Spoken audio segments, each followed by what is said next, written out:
Hey, Rob Jepson with Xvoyant here with another coaching tip. We're at the beginning of the year, and this is a time where everyone's getting new goals. We're in SKO mode. Everyone's saying, you can do it. And other people are saying, how the heck am I going to do it? We're getting numbers that sometimes make us swallow hard. And I had a team come into my office just a couple of weeks ago, and this EVP brought some of her leaders, and that was a question: Rob, how are we going to hit our goal? Because this is one of the EVPs of a large organization, and her line of business had a goal of $8 million in new business. They did 10. So that's reason to celebrate.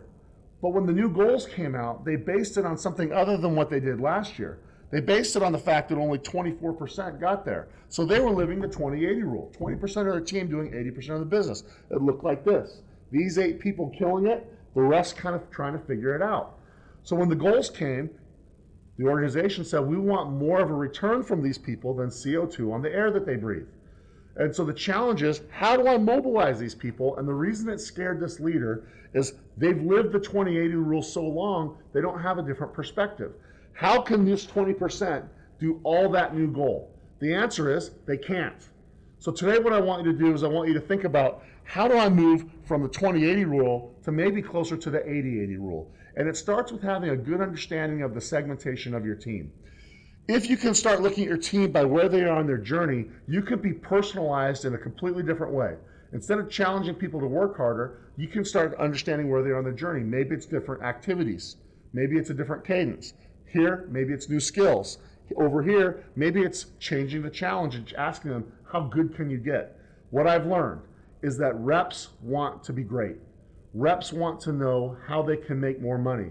Reps want to know, how can you help me do something that I might not have already done? But it doesn't come through just talking about averages. It comes through personalization.